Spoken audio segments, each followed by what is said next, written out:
Receiving on her behalf is Susan Olson, who is the chair of the Alaska Women's Hall of Fame. Crystal Brilliant Snow Jenne. Let that name roll off your tongue a few times. Crystal Brilliant Snow Jenne. An interesting name for a child born in California, but perhaps a clue to her parents, who were entertainers and performers. She was nominated by her granddaughter, who lives in California, and a grandniece who lives in Juneau, neither of whom could come this evening. Her granddaughter submitted these recollections to be read in her honor of the grandmother. So, Crystal Brilliant Snow Jenne was my grandmother.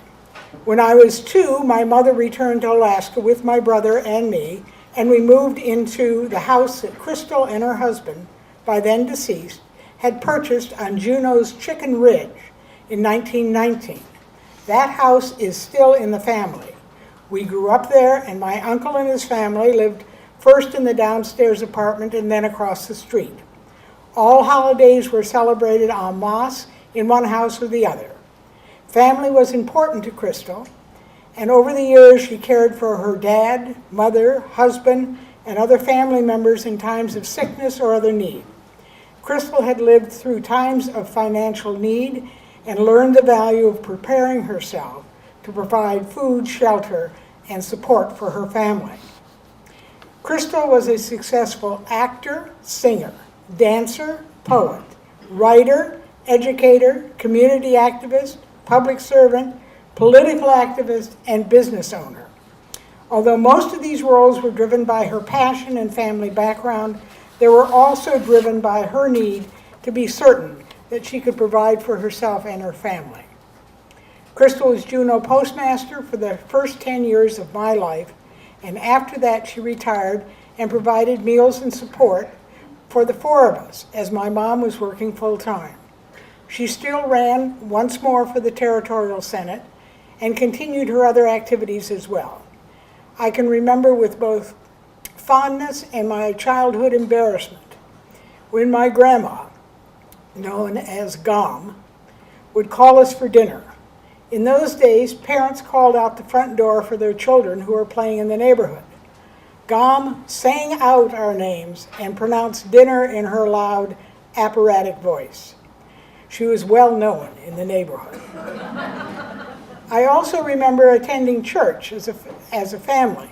She dressed in her finery with her usual great style. When it was time for hymns, she could be heard from one end of the church to the other, again with her beautiful operatic voice. People knew who it was. She liked to tell us the stories of her life, and we grew up feeling that we were a part of a true pioneer family. She told us stories about life in Juneau as well as life on the Yukon and growing up on the stage. We thought everybody grew up that way and didn't come to realize how unique she was until we grew older. Eventually, I came to understand that although Gom's life was adventurous and successful, there were times when the family was living on the edge with little security for the future.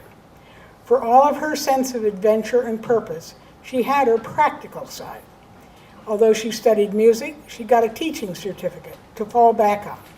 And in addition, she studied business and shorthand as a further fallback means of providing income.